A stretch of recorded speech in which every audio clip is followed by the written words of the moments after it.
ਵਾਹਿਗੁਰੂ ਜੀ ਕਾ ਖਾਲਸਾ ਵਾਹਿਗੁਰੂ ਜੀ ਕੀ ਫਤਿਹ।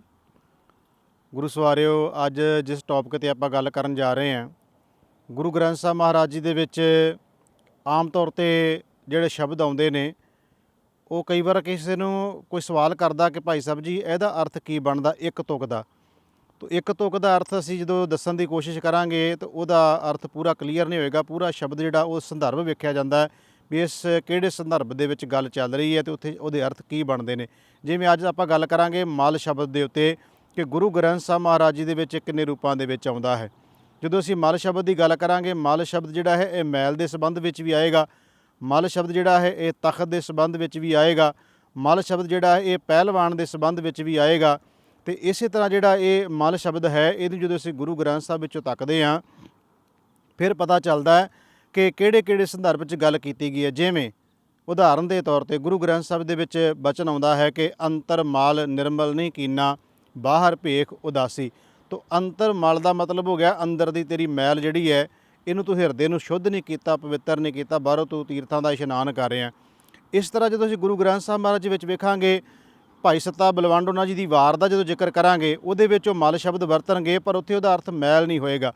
ਉਹ ਜਦੋਂ ਕਹਿਣਗੇ ਕਿ ਮਲ ਤਖਤ ਬੈਠਾ ਗੁਰ ਹਟੀਏ, ਉਹਦਾ ਅਰਥ ਬਦਲ ਜਾਏਗਾ। ਉੱਥੇ ਉਚਾਰਨ ਜਿਹੜਾ ਇੱਕੋ ਹੀ ਹੋਵੇਗਾ, ਸੇਮ, ਪਰ ਅਰਥ ਇਹ ਬਦਲ ਗਿਆ। ਉੱਥੇ ਮਲ ਦਾ ਅਰਥ ਹੋ ਗਿਆ ਕਿ ਗੁਰੂ ਅੰਗਦ ਸਾਹਿਬ ਜੀ ਗੁਰੂ ਨਾਨਕ ਸਾਹਿਬ ਦੇ ਤਖਤ ਨੂੰ ਮਲ ਕੇ ਬੈਠ ਗਏ।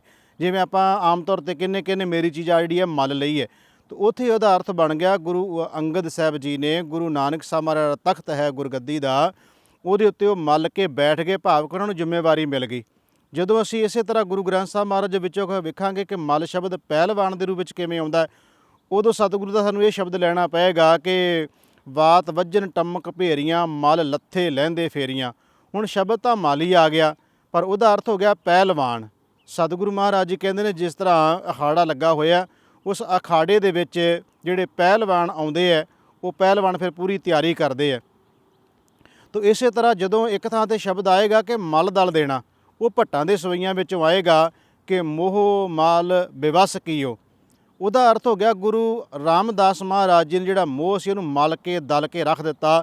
ਤਾਂ ਹੁਣ ਦੇਖੋ ਅਸੀਂ 4 ਸ਼ਬਦ ਲਏ ਨੇ, 4 ਸ਼ਬਦ ਵੱਖ-ਵੱਖ ਰੂਪ ਦੇ ਵਿੱਚ ਇਹਦੇ ਅਰਥ ਬਣ ਗਏ। ਇੱਕ ਥਾਂ 'ਤੇ ਆ ਗਿਆ ਅਰਥ ਇਹਦਾ ਮੈਲ, ਸ਼ਬਦ ਉਹੀ ਹੋਏਗਾ ਮਲ। ਇੱਕ ਜਗ੍ਹਾ 'ਤੇ ਆ ਗਿਆ ਮੈਲ, ਦੂਜੀ ਜਗ੍ਹਾ 'ਤੇ ਆ ਗਿਆ ਮਲਣਾ, ਭਾਵ ਕਿ ਤਖਤ ਮਲ ਕੇ ਬੈਠਣਾ। ਤੀਸਰੀ ਜਗ੍ਹਾ 'ਤੇ ਇਹਦਾ ਜਿਹੜਾ ਅਰਥ ਆ ਗਿਆ ਕਿ ਜਿਵੇਂ ਪਹਿਲਵਾਨ। ਚੌਥੀ ਜਗ੍ਹਾ 'ਤੇ ਆ ਗਿਆ ਕਿ ਮਲ ਦਲ ਦੇਣਾ। ਇਸ ਤਰ੍ਹਾਂ ਜਿਹੜਾ ਗੁਰੂ ਗ੍ਰੰਥ ਸਾਹਿਬ ਦੇ ਵਿੱਚ ਕਈ ਵਾਰ ਕਈ ਪੁੱਛਦੇ ਆ, ਭਾਈ ਸਾਹਿਬ ਜੀ ਇਸ ਤੁਕ ਦਾ ਅਰਥ ਦੱਸਿਓ। ਤਾਂ ਤੁਕ ਨੂੰ ਵੇਖਣਾ ਪਏਗਾ ਕਿਹੜੇ ਸੰਦਰਭ ਦੇ ਵਿੱਚ ਉਹ ਕਹੀ ਗਈ ਹੈ। ਜਿਵੇਂ ਉਦਾਹਰਨ ਦੇ ਤੌਰ 'ਤੇ ਆਪਾਂ ਲੈ ਲਈਏ ਕਿ ਮੋਰੀ ਰੁਣ ਝੁਣ ਲਾਇਆ। ਹੁਣ ਜਦੋਂ ਮੋਰੀ ਰੁਣ ਝੁਣ ਲਾਇਆ ਸ਼ਬਦ ਆਏਗਾ ਤਾਂ ਉੱਥੇ ਅਰਥ ਬਣ ਜਾਏਗਾ ਮੋਰਾਂ ਨੇ, ਕਿਉਂਕਿ ਅੱਗੇ ਰੁਣ ਝੁਣ ਸ਼ਬਦ ਆ ਗਿਆ। ਜਦੋਂ ਸ਼ਬਦ ਆ ਜਾਏਗਾ ਕਿ ਮੋਰੀ ਤਿਖਾ ਬੁਝਾਣੀ, ਹੁਣ ਸ਼ਬਦ ਉਹੀ ਹੈ ਮੋਰੀ, ਪਰ ਤਿਖਾ ਅੱਗੇ ਸ਼ਬਦ ਆ ਗਿਆ, ਤਾਂ ਮਤਲਬ ਮੇਰੀ ਤ੍ਰਿਪਤੀ ਹੋ ਗਈ, ਮੇਰੀ ਜਿਹੜੀ ਗੁਰੂ ਨੇ ਤਿਖਾ ਮਿਟਾ ਦਿੱਤੀ, ਤ੍ਰਿਸ਼ਨਾ ਮੇਰੀ ਮੁੱਕ ਗਈ।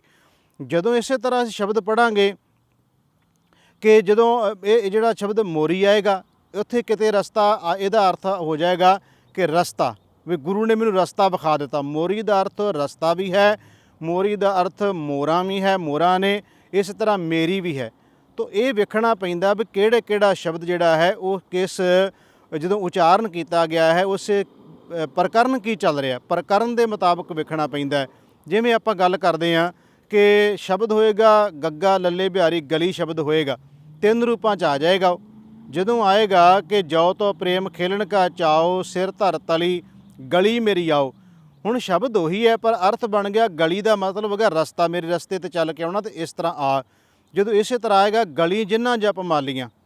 ਹੁਣ ਉੱਥੇ ਵੇਖੋ ਉਚਾਰਨ ਅਸੀਂ ਉਹੀ ਕੀਤਾ ਉਹਦਾ, ਪਰ ਗਲੀ ਦਾ ਅਰਥ ਹੋ ਗਿਆ ਗਾਲਾ। ਆ ਜਿਹੜਾ ਸਾਡਾ ਗਲ ਹੈ, ਗਲ ਦੇ ਵਿੱਚ ਜਿਨ੍ਹਾਂ ਨੇ ਮਾਲਾ ਪਾਈਆਂ ਹੋਈਆਂ ਨੇ, ਤਾਂ ਇਹਦਾ ਅਰਥ ਬਣ ਗਿਆ ਕਿ ਗਲੀ ਜਿਨ੍ਹਾਂ ਜਪ ਮਾਲੀਆਂ। ਜਦੋਂ ਆ ਗਿਆ ਕਿ ਜੋ ਤੋ ਪ੍ਰੇਮ ਖੇਲਣ ਕਾ ਚਾਓ, ਸਿਰ ਧਰ ਤਲੀ ਗਲੀ ਮੇਰੀ ਆਓ। ਹੁਣ ਉੱਥੇ ਗਲੀ ਦਾ ਮਤਲਬ ਹੋ ਗਿਆ ਰਸਤਾ। ਇੱਕ ਜਗ ਸ਼ਬਦ ਆਏਗਾ ਕਿ ਗੱਲੀ ਜੋਗ ਨਾ ਹੋਈ, ਜਾਂ ਆ ਜਾਏਗਾ ਕਿ ਸਤਿਗੁਰੂ ਗੁਰੂ ਨਾਨਕ ਸੱਚੇ ਪਾਤਸ਼ਾਹ ਮਹਾਰਾਜ ਗੱਲੀ ਅਸੀਂ ਚੰਗੀਆਂ। ਹੁਣ ਉੱਥੇ ਸਾਨੂੰ ਅਦਕ ਨਾਲ ਉਚਾਰਨ ਕਰਨਾ ਪਏਗਾ, ਗੱਲਾਂ ਨਾਲ ਅਸੀਂ ਚੰਗੇ ਹਾਂ, ਆਚਾਰੀ ਬੁਰੀਆਂ, ਆਚਾਰ ਕਰਕੇ ਅਸੀਂ ਬੁਰੇ ਹਾਂ। ਅਤੇ ਮੇਰਾ ਕਹਿਣ ਤੋਂ ਭਾਵ ਹੈ ਕਿ ਗੁਰੂ ਗ੍ਰੰਥ ਸਾਹਿਬ ਮਹਾਰਾਜ ਜੀ ਦੇ ਵਿੱਚ ਜਦੋਂ ਅਸੀਂ ਇੱਕ ਤੁਕ ਨੂੰ ਲਵਾਂਗੇ ਤਾਂ ਉਹਦੇ ਅਰਥ ਨਹੀਂ ਹੋਣਗੇ, ਪੂਰਾ ਸ਼ਬਦ ਲੈਣਾ ਪਏਗਾ। ਜਦੋਂ ਸ਼ਬਦ ਨੂੰ ਪੂਰੇ ਨੂੰ ਦੇਖਾਂਗੇ ਫਿਰ ਪਤਾ ਚੱਲ ਜਾਂਦਾ ਵੀ ਇਹਦੇ ਵਿੱਚ ਆ ਜਿਹੜਾ ਸ਼ਬਦ ਆਇਆ ਇਹ ਕਿਹੜੇ ਸੰਦਰਭ ਦੇ ਵਿੱਚ ਆਇਆ ਹੈ। ਤੋ ਇਸ ਤਰ੍ਹਾਂ ਗੁਰੂ ਗ੍ਰੰਥ ਸਾਹਿਬ ਮਹਾਰਾਜ ਜੀ ਦੇ ਬਾਰੇ ਜਾਣਕਾਰੀ ਜਿਹੜੀ ਹੈ ਉਹ ਸਾਨੂੰ ਸਾਰਿਆਂ ਨੂੰ ਵੱਧ ਤੋਂ ਵੱਧ ਰੱਖਣੀ ਚਾਹੀਦੀ ਹੈ ਵੀ ਗੱਲ ਕੀ ਚੱਲ ਰਹੀ। ਕਈ ਵਾਰ ਹੁੰਦਾ ਅਸੀਂ ਤੁਕ ਨੂੰ ਆਪਣੇ ਮੁਤਾਬਕ ਲੈ ਲੈਂਦੇ ਵੀ ਇਹਦੇ ਅਰਥ ਇਹੀ, ਜਿਵੇਂ ਆਪਾਂ ਪਿਛਲੀ ਵਾਰ ਗੱਲ ਕੀਤੀ ਸੀ ਵੀ ਜਿਹੜੇ ਸੋਚਿਆ ਸੋਚਣਾ ਵਾਲੇ ਸ਼ਬਦ ਨੂੰ ਆਪਣੇ ਮੁਤਾਬਕ ਲੈ ਲੈਂਦੇ ਵੀ ਸੋਚਣ ਨਾਲ ਕੁਝ ਨਹੀਂ ਹੋਣਾ। ਤੇ ਇਸੇ ਤਰ੍ਹਾਂ ਅੱਜ ਅਸੀਂ ਸ਼ਬਦ ਨੂੰ ਲੈ ਲਿਆ ਹੈ ਕਿ ਗੁਰੂ ਗ੍ਰੰਥ ਸਾਹਿਬ ਮਹਾਰਾਜ ਜੀ ਵਿੱਚ ਇੱਕ ਇਕੱਲੀ ਤੁਕ ਨੂੰ ਆਪਾਂ ਲੈ ਕੇ ਉਹਦੇ ਜੇ ਅਰਥ ਕਰਾਂਗੇ ਤਾਂ ਉਹ ਜਿਹੜਾ ਪੂਰਾ ਨਿਆਂ ਨਹੀਂ ਹੋਏਗਾ। ਨਿਆਂ ਇਸ ਗੱਲ ਦੇ ਵਿੱਚ ਹੋਏਗਾ ਤੁਸੀਂ ਸ਼ਬਦ ਦੇਖੋ, ਉਹਦੀ ਰਹਾਉ ਵਾਲੀ ਤੁਕ ਵੇਖੋ, ਉਹ ਕਿਹੜੇ ਸੰਦਰਭ ਵਿੱਚ ਉੱਥੇ ਚੱਲ ਰਿਹਾ ਹੈ, ਪ੍ਰਕਰਨ ਕੀ ਚੱਲ ਰਿਹਾ, ਤੁਹਾਨੂੰ ਪ੍ਰਕਰਨ ਦੇਖਣਾ ਪਏਗਾ ਤਾਂ ਗੱਲ ਜਿਹੜੀ ਆ ਉਹ ਕਲੀਅਰ ਹੋ ਜਾਏਗੀ। ਆਪਾਂ ਕੋਸ਼ਿਸ਼ ਕਰਾਂਗੇ ਸਮੇਂ-ਸਮੇਂ 'ਤੇ ਇਸ ਤਰ੍ਹਾਂ ਗੁਰੂ ਗ੍ਰੰਥ ਸਾਹਿਬ ਮਹਾਰਾਜ ਜੀ ਵਿੱਚ ਜਿਹੜੇ ਆ ਰਹੇ ਸ਼ਬਦ ਹੈ ਅਤੇ ਉਹਨਾਂ ਨੂੰ ਜਿਹੜੇ ਸਿਹਾਰੀ ਨਾਲ ਕਿਵੇਂ ਬਦਲ ਜਾਂਦੇ ਹੈ, ਔਂਕੜ ਨਾਲ ਕਿਵੇਂ ਬਦਲ ਜਾਂਦਾ ਹੈ, ਜੇ ਉਹ ਮੁਕਤਾ ਸ਼ਬਦ ਹੋਵੇ ਤਾਂ ਉਹਦੇ ਅਰਥ ਕੀ ਬਦਲ ਜਾਂਦੇ ਆ, ਇਹ ਆਪਾਂ ਸਮੇਂ-ਸਮੇਂ 'ਤੇ ਕੋਸ਼ਿਸ਼ ਕਰਾਂਗੇ ਇਸ ਤਰ੍ਹਾਂ ਛੋਟੇ-ਛੋਟੇ ਕਲਿੱਪ ਪਾ ਕੇ ਜਿਹੜੇ ਹੈ ਸੰਗਤਾਂ ਨੂੰ ਜਾਣਕਾਰੀ ਦਿੱਤੀ ਜਾਵੇ ਗੁਰੂ ਗ੍ਰੰਥ ਸਾਹਿਬ ਮਹਾਰਾਜ ਜੀ ਬਾਰੇ। ਕਿਉਂਕਿ ਜਿਸ ਨੂੰ ਅਸੀਂ ਕਹਿੰਦੇ ਹਾਂ ਕਿ ਸਤਿਗੁਰੂ ਮਹਾਰਾਜ ਜੀ ਸਾਨੂੰ ਕਹਿ ਗਏ ਕਿ ਸਭ ਸਿੱਖਣ ਕੋ ਹੁਕਮ ਹੈ ਗੁਰੂ ਮਾਨਿਓ ਗ੍ਰੰਥ, ਤਾਂ ਗੁਰੂ ਗ੍ਰੰਥ ਨੂੰ ਮੰਨਣਾ ਕੇਵਲ ਗੁਰੂ ਨੂੰ ਆ ਕੇ ਮੱਥਾ ਟੇਕਣਾ ਨਹੀਂ, ਬਾਹਰੋਂ ਰੁਮਾਲੇ ਜਾਂ ਪਾਲਕੀ ਵੇਖ ਕੇ ਚਲੇ ਜਾਣਾ ਨਹੀਂ। ਇਹ ਐਡਾ ਵੱਡਾ ਖਜ਼ਾਨਾ ਹੈ, ਪਿਓ ਦਾਦੇ ਕਾ ਖੋਲ ਡਿੱਠਾ ਖਜ਼ਾਨਾ ਤਾਂ ਮੇਰੇ ਮਨ ਭਇਆ ਨਿਧਾਨਾ।